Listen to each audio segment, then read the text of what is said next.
Bismillahirrahmanirrahim.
Assalamualaikum warahmatullahi wabarakatuh. Pada video kali ini saya share screen.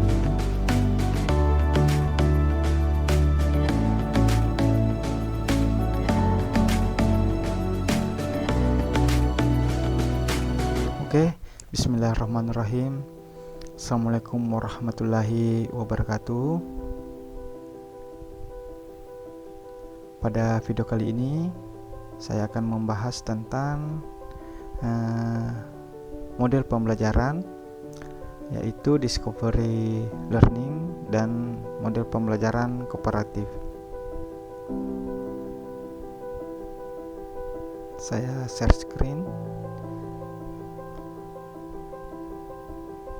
Oke, dalam video ini merupakan video dari tagihan pelatihan Apply Approach yang diadakan oleh Stimik Handayani. Perkenalkan terlebih dahulu, saya dengan Wahyudin S, Eskom Mkom.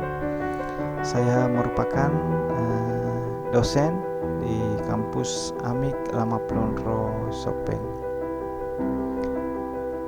Pelatihan Apply Approach ini yang diadakan oleh Stimik Handayani diadakan kemarin pada tanggal 31 Agustus sampai 3 September 2020 menggunakan Zoom via daring. Oke, di tagihan ini saya akan menjelaskan tentang model pembelajaran discovery learning dan kooperatif. Di sini model pembelajaran discovery learning ini merupakan pembelajaran yang disampaikan kepada siswa dan siswa akan memahami secara independen. Dalam hal ini, siswa akan diberi kemampuan cara menjadi ilmuwan. Pada sesi ini kita akan menjabarkan mengenai model pembelajaran discovery learning, atau dalam bahasa Indonesia disebut pembelajaran penemuan, di mana aktivitas pembelajaran akan dipresentasikan kepada siswa secara langsung. Namun, siswa dituntut untuk bisa memahami materi secara mandiri dengan menggunakan metode tertentu. Dalam memahami sebuah materi, siswa bisa melaksanakan pendekatan saintifik yang diantaranya adalah mengamati, observasi, pengklasifikasian, menciptakan asumsi, menjabarkan, dan membuat kesimpulan. Sehingga materi bisa ditemukan menjadi sebuah teori atau konsep prinsip yang bisa dipahami. Nah, ini merupakan pengertiannya yang saya bacakan sebelumnya. Nah, dengan pembelajaran ini, siswa tidak hanya berperan pasif menerima materi pembelajaran, namun juga memprosesnya sampai memahami dan menguasai yang bisa disebut pembelajaran aktif, sehingga siswa bisa terbiasa untuk menciptakan sebuah ilmu pengetahuan. Nah, menurut para ahli, agar pemahaman tentang pembelajaran discovery learning bisa lebih dalam, berikut beberapa pengertian menurut para ahli dan beberapa referensi. Yang pertama, berdasarkan Sun, discovery learning merupakan aktivitas intelektual siswa di mana mereka mampu menguraikan sebuah prinsip atau konsep. Aktivitas intelektual diantaranya adalah mengobservasi, memahami, mampu mengklasifikasikan, menciptakan asumsi, menjabarkan, menakar, dan menciptakan kesimpulan. Berlandaskan Hosnan, discovery learning adalah model pengembangan kemampuan belajar aktif pada siswa agar bisa investigasi dan mendapatkan ilmu secara mandiri. Dengan belajar aktif ini, siswa juga bisa dilatih berpikir secara analisis dan problem solving, sehingga ilmu pengetahuan bisa bertahan lama dalam diri siswa.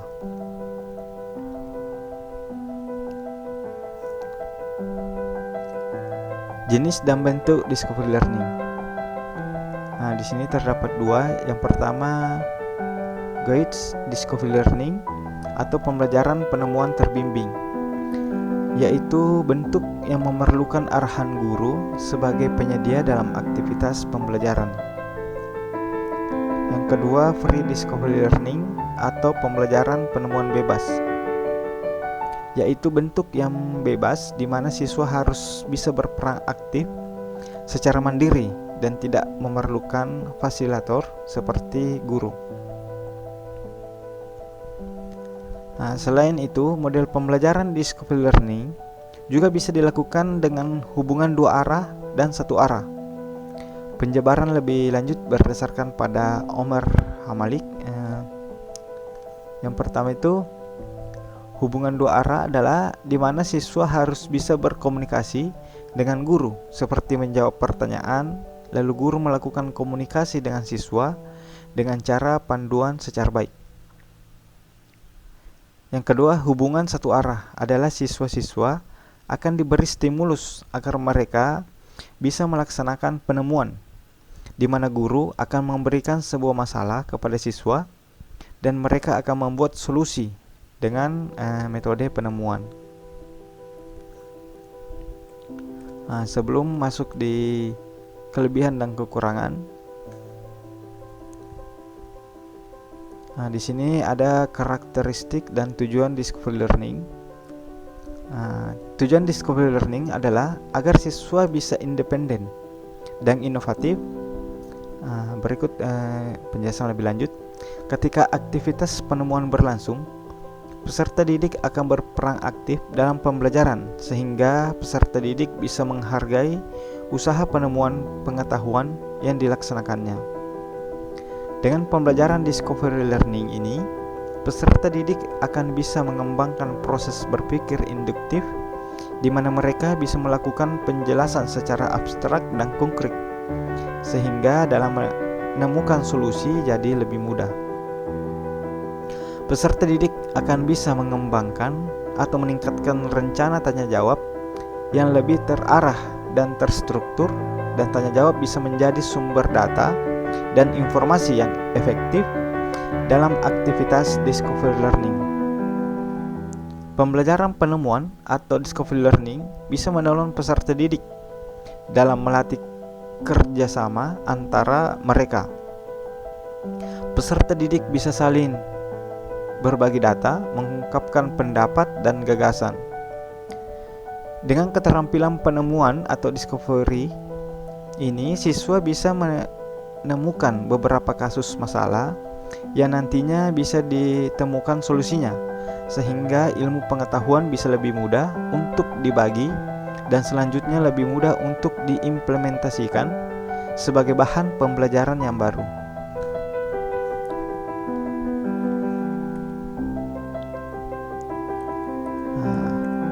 Kemudian kelebihan dari discovery learning ini, yang pertama, dalam aktivitas belajar siswa akan aktif. Ini dikarenakan mereka akan menyelesaikan permasalahan atau menemukan pengetahuan secara mandiri. Dengan model discovery learning, siswa akan menguasai pelajaran secara mendalam. Ini dikarenakan siswa mencerna dan menemukan sendiri ilmu pengetahuan, sehingga bisa lebih bertahan lama dalam ingatannya. Dalam memahami dan menemukan secara mandiri akan memicu rasa puas. Rasa puas tersebut akan memotivasi siswa untuk memahami dan menemukan lagi. Ini menjadikan minat belajar yang akan berkembang. Kemudian kelebihan selanjutnya, siswa akan mendapat ilmu pengetahuan. Dengan discovery learning akan lebih sanggup membagi ilmu pengetahuan di berbagai aspek. Dengan metode discovery learning ini, siswa akan terlatih untuk bisa belajar secara mandiri. Kemudian kekurangannya, yang pertama itu, model ini akan memicu sebuah anggapan sebagai pemikiran pasti sudah siap untuk belajar. Namun untuk siswa yang lemah, mereka akan mendapati kesukaran dalam berpikir abstrak atau menyebarkan sebuah pengetahuan melalui tulisan maupun ucapan, sehingga siswa tersebut bisa terkuras mentalnya. Kemudian dalam praktiknya, model discovery learning kurang bisa mengcover jumlah siswa yang jumlahnya banyak. Ini disebabkan akan memakan waktu yang relatif tidak sedikit.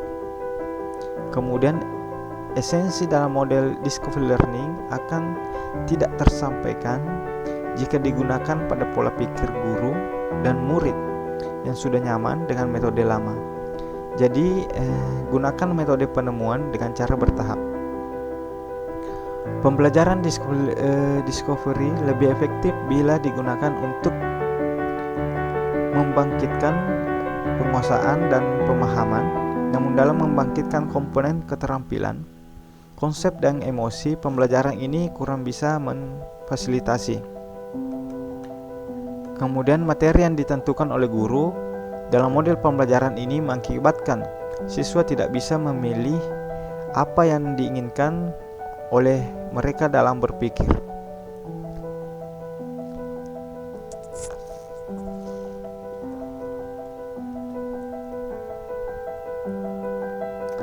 Selanjutnya, ini merupakan sintaks discovery learning. Yang pertama itu orientation. Pada sesi awal, yakni orientation, siswa akan dituntut untuk bisa memperhatikan informasi dari mulai latar belakang, pengenalan masalah dan kejadian, mengaitkan kejadian dengan pengetahuan lama. Sintaks atau langkah orientation akan membuat kekuatan tafsir, analisis, dan evaluasi akan berkembang sehingga siswa bisa berpikir kritis. Pada sesi ini, guru akan memberikan materi yang sesuai dengan kejadian nyata, dan nantinya siswa akan dipusatkan untuk mempelajari materi dan permasalahannya. Kejadian yang dipresentasikan membuat siswa bisa mudah untuk dinilai. Selanjutnya, hypothesis generation. Data tentang kejadian yang diperoleh pada sesi orientation akan dipakai pada sesi ini, yaitu hypothesis generation. Pada sintaks ini, siswa akan membuat hipotesis yang berhubungan dengan masalah, sehingga akan memformulasikan masalah yang ada dan menemukan tujuan dari proses pembelajaran.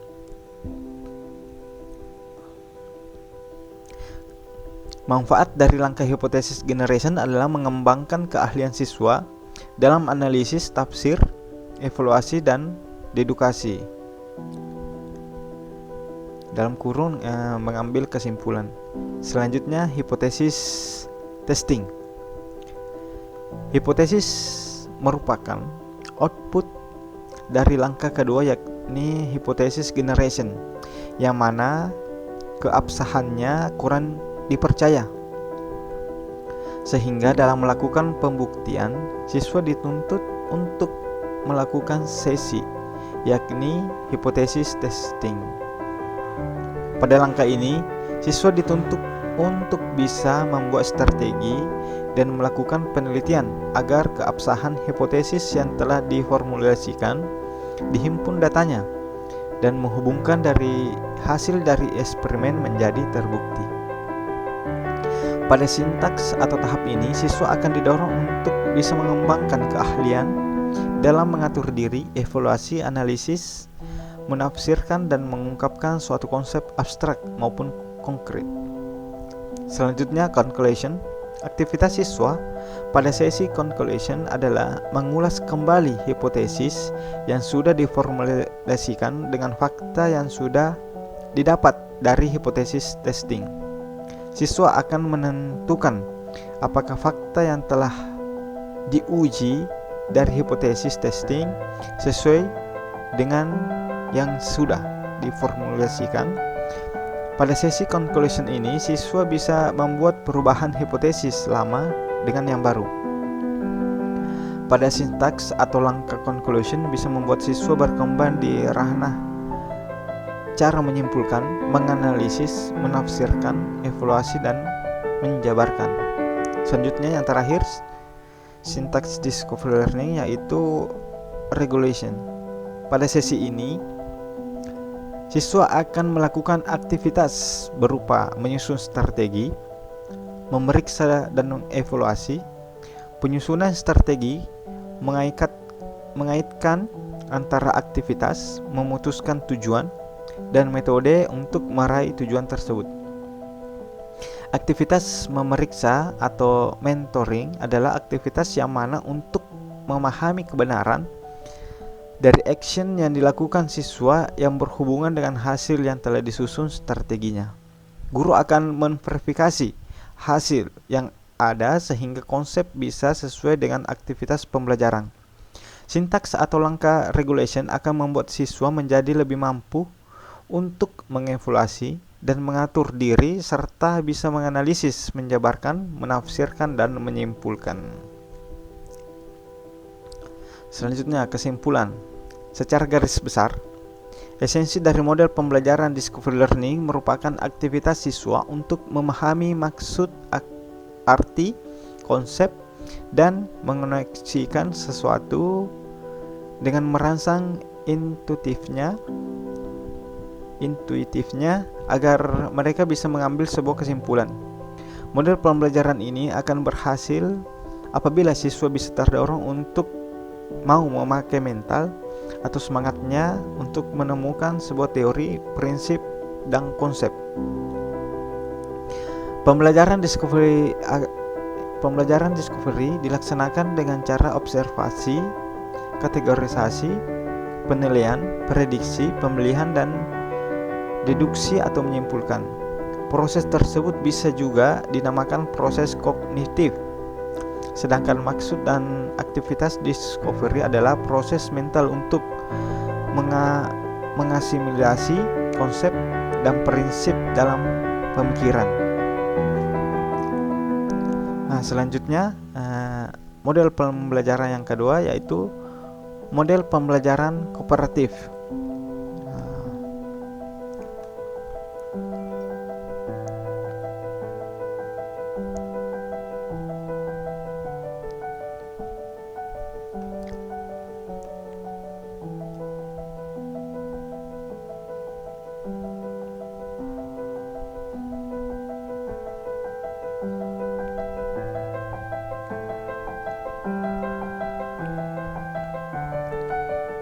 Model pembelajaran kooperatif adalah penunjang guru untuk menghadapi evolusi sistem pembelajaran yang terdapat di Indonesia.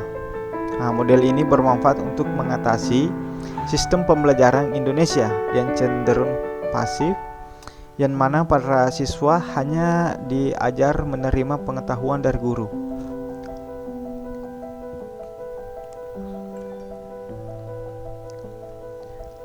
Pembelajaran ini merupakan model pembelajaran yang mengedepankan inisiatif siswa untuk berperan dan terlibat aktif dalam grup belajar. Para peserta didik tentu mempunyai level yang berbeda dalam kecakapan dan cara berpikir. Terlebih adanya anggota grup yang memiliki perbedaan gender, budaya, agama, ras, dan suku akan berpengaruh dengan cara mereka berpikir. Maka dari itu, model pembelajaran kooperatif akan mengakomodasi perbedaan tersebut untuk siswa agar bisa memecahkan masalah secara kerjasama. Ini tentu akan menanamkan siswa tentang arti perbedaan, tentang tenggang rasa dan pengakuan. Ketika guru mempraktikkan pembelajaran kooperatif, informasi yang didapat siswa tidak hanya searah, namun bisa mengantarkan peserta didik untuk berdiskusi aktif sehingga pemahaman yang didapat bisa lebih dalam. Caranya adalah dengan membuat grup kecil untuk siswa, lalu guru menjelaskan materi secara singkat dan memberikan beberapa bahan materi ajar. Berikut adalah beberapa cara jenis model pembelajaran kooperatif yang membantu guru dalam membentuk siswa yang unggul. Ini merupakan tujuan. Yang pertama itu menambahkan pengetahuan untuk prestasi belajar akademik. Perasaan siswa menjadi halus sehingga menerima keragaman dan perbedaan. Selanjutnya meningkatkan kecakapan sosial.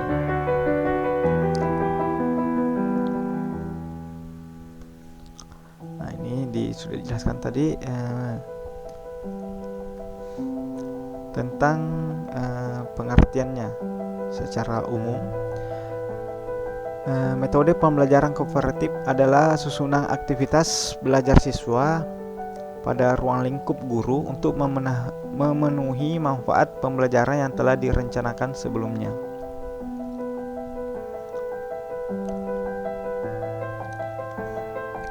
Ini merupakan tujuannya. Kemudian tujuan pembelajaran kooperatif.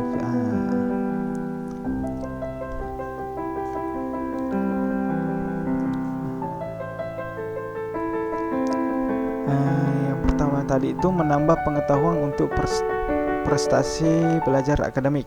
Ini merupakan tujuan utama dari model pembelajaran kooperatif, karena dengan metode ini pembelajaran akan semakin efisien dan efektif untuk menambah prestasi akademik siswa. Kemudian perasaan siswa menjadi halus sehingga menerima keragaman dan perbedaan. Pembelajaran kooperatif mengajarkan siswa untuk bisa berpikir secara mandiri dan menciptakan pendapat sehingga melahirkan perbedaan pendapat yang harus diolah menjadi kesimpulan yang sama. Pada prakteknya, ini akan menciptakan untuk saling menghormati antara siswa. Kemudian meningkatkan kecakapan sosial. Pembelajaran kooperatif mendorong siswa untuk aktif bersosial sehingga timbul interaksi yang dinamis. Konsep dasar pembelajaran kooperatif. Pembelajaran kooperatif adalah penekanan aktivitas belajar dengan meningkatkan keterampilan sosial siswa dengan berinteraksi. Siswa diharap bisa menjadi pribadi yang menjunjung keberagaman sehingga tercipta rasa baik budi dan halus hati karena saling sepaham dan pengertian dengan orang lain. Pembelajaran kooperatif juga bisa menghindarkan siswa dari dampak negatif seperti permusuhan dan perselisihan.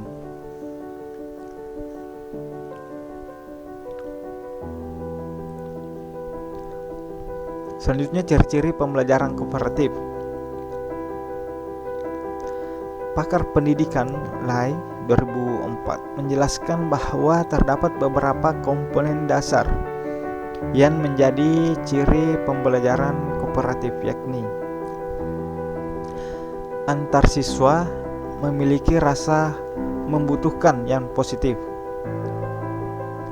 Ketika pembelajaran kooperatif dilaksanakan, guru menjelaskan kepada siswa untuk saling bersosial secara aktif untuk menciptakan rasa saling ketergantungan dan membutuhkan namun positif. Misalnya, ketika siswa saling membutuhkan ketika mengerjakan soal untuk saling mengelompokkan tugas agar bisa tepat waktu dalam menyelesaikan persoalan. Kemudian rasa tanggung jawab individu akan muncul. Tujuan dari pembelajaran kooperatif salah satunya adalah agar siswa tahu dengan kemampuan individu mereka ketika menangkap dan memahami sebuah materi. Kemudian nilai yang didapat diutarakan oleh guru kepada masing-masing anggota grup, sehingga tiap anggota bisa tahu kemampuan mereka dan bagaimana cara mengatasi masalah siswa yang harus dibantu dalam belajar. Seluruh hasil yang diambil adalah hasil setiap anggota grup yang dirata-rata secara menyeluruh, sehingga hasil yang diperoleh grup tersebut merupakan titik temu kemampuan individu setiap siswa. Kemudian interaksi tatap muka. Metode tatap muka akan membuat siswa bisa bersosialisasi secara langsung. Ini membuat ruangan kelas menjadi lebih interaktif dan bisa memicu munculnya diskusi. Kemudian keterampilan sosial. Keterampilan sosial sangat diperlukan siswa, terlebih untuk menjalin persahabat siswa. Perangkat kooperatif ini akan menciptakan rasa kompak antar siswa kelas. Bila terdapat siswa kurang dalam keterampilan sosial, maka guru bertugas untuk membimbing lebih lanjut. Metode ini juga menjalin hubungan antara siswa dengan baik, melatih kekompakan sesama teman sekelas. Guru bisa menegur apabila ada siswa yang tidak dapat menyatu oleh kelompoknya. Kemudian langkah-langkah atau sintaks model pembelajaran kooperatif. Dengan memanfaatkan model ini, siswa bisa berpartisipasi dan terlibat secara aktif dalam pembelajaran. Berikut adalah langkah-langkah atau sintaks dari model pembelajaran kooperatif. Yang pertama, guru menyampaikan informasi tentang visi dan misi pembelajaran untuk menyiapkan siswa. Yang kedua, menyampaikan penjelasan ringkas dari bahan ajar yang akan dilakukan. Ketiga, mengutarakan informasi tentang perumusan grup dan cara belajar berlangsung agar bisa dilakukan secara tepat. Keempat, menyediakan data dan pengetahuan untuk proses belajar siswa dalam menemukan solusi dari tugas dan diskusi. Kelima, membuat semacam tes kepada siswa untuk menguji kemampuan yang telah didapat dari pembelajaran individu dan kelompok. Kemudian lakukan evaluasi setelah proses pembelajaran dan apresiasi setiap usaha siswa dalam menemukan solusi dari tugas yang dikerjakan.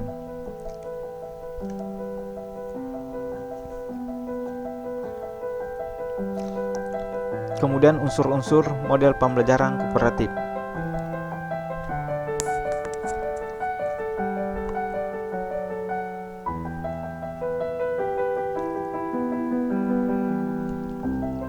Pada bagian unsur dari pembelajaran kooperatif, menurut David dan Roger ada 5, yakni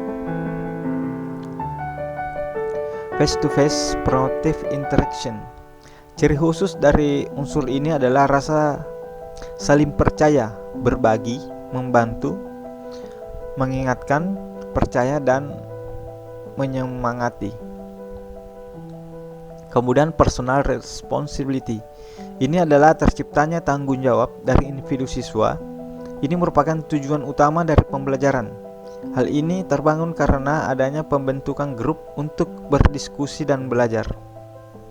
Ketiga, interpersonal skill. Peran dari unsur ini berfungsi untuk peningkatan keterampilan mengenal dan menerima diri sendiri untuk saling mendukung satu dan lainnya, sehingga proses kerjasama akan tercipta. Kemudian group processing. Proses ini merupakan hasil dari aktivitas dari kerja antara individu dan grup, sehingga proses belajar lebih efektif dalam berkontribusi dalam setiap individu. Kelima, positive independence. Peran ini ada tanggung jawab setiap bahan yang diterima setiap individu dalam grup dituntut untuk dipahami lebih mendalam. Kemudian ini merupakan metode penunjang dari model pembelajaran kooperatif.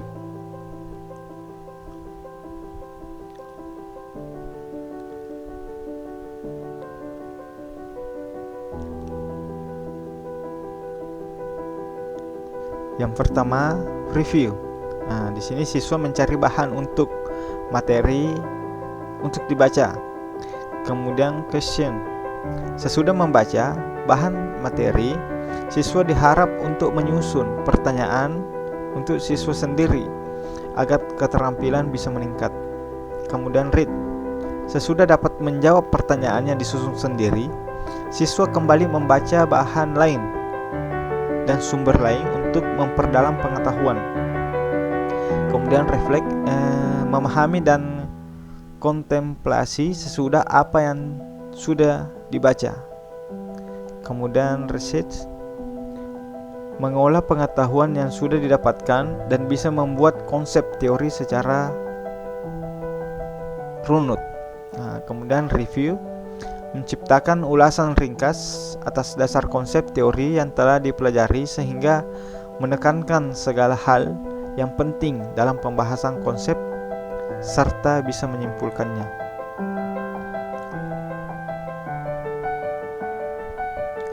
Kemudian kelebihan pembelajaran kooperatif.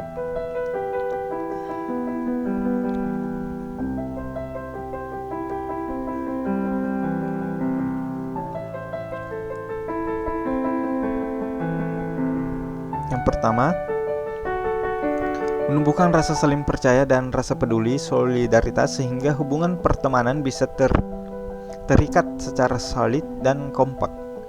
Kedua, perbedaan dari setiap siswa dalam grup bisa memicu pemikiran yang beragam sehingga permasalahan bisa dilihat dari berbagai sudut pandang. Ketiga, bisa membuat siswa untuk mengutarakan informasi dengan lebih bebas, dan metode ini siswa bisa saling mendukung untuk menjawab solusi dari tugas dan materi yang diberikan oleh guru, sehingga tugas menjadi lebih mudah dikerjakan.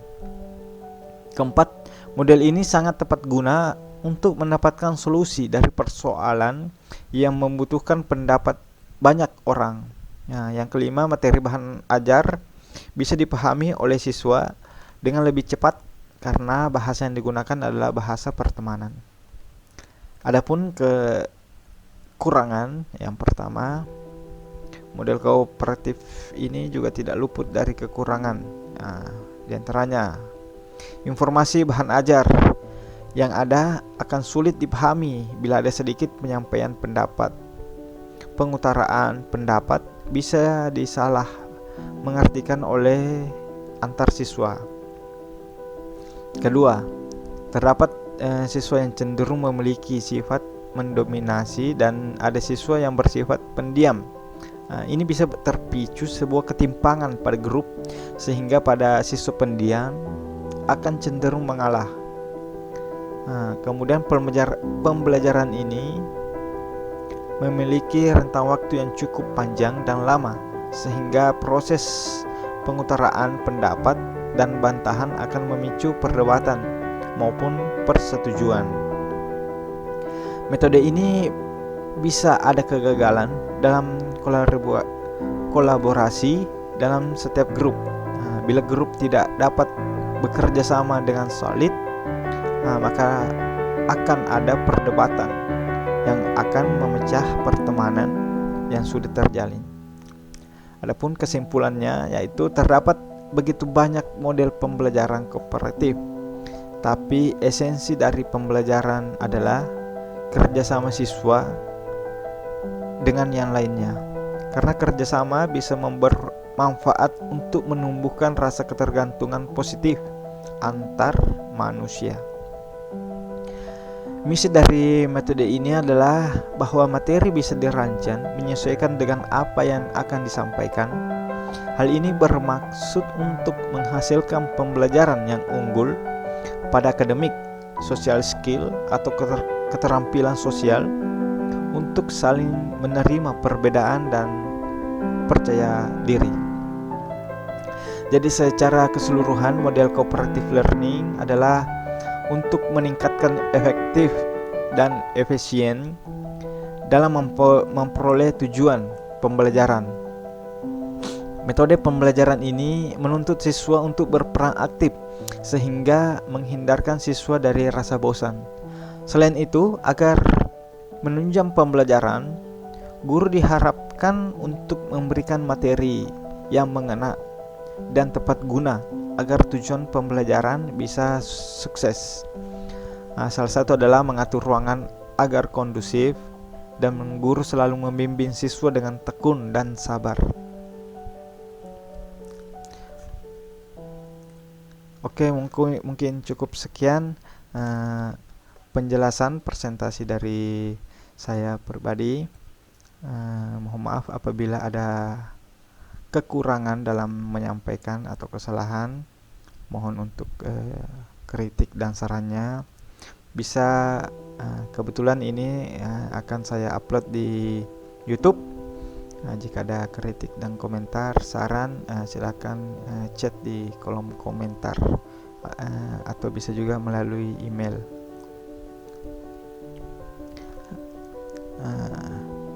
Mungkin cukup untuk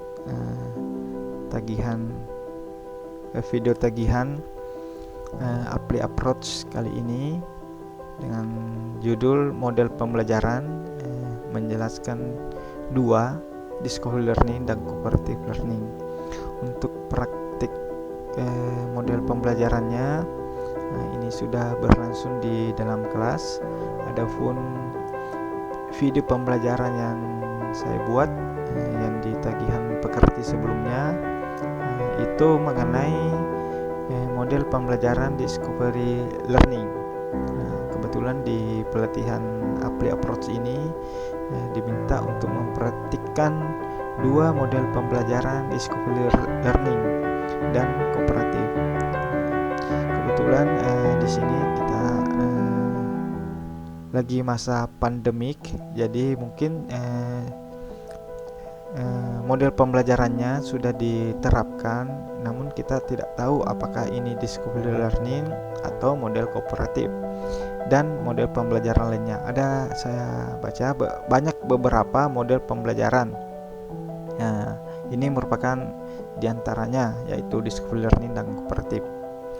Mudah-mudahan di COVID ini, di pandemik ini, mudah-mudahan agar cepat segera kembali normal untuk proses pembelajaran secara tatap muka dan menerapkan model pembelajaran ini.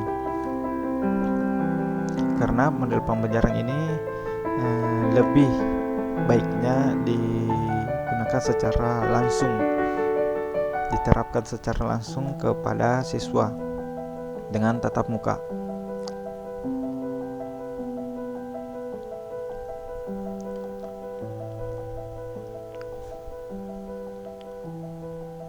Oke, saya akhiri dengan ucapan wassalamualaikum warahmatullahi wabarakatuh.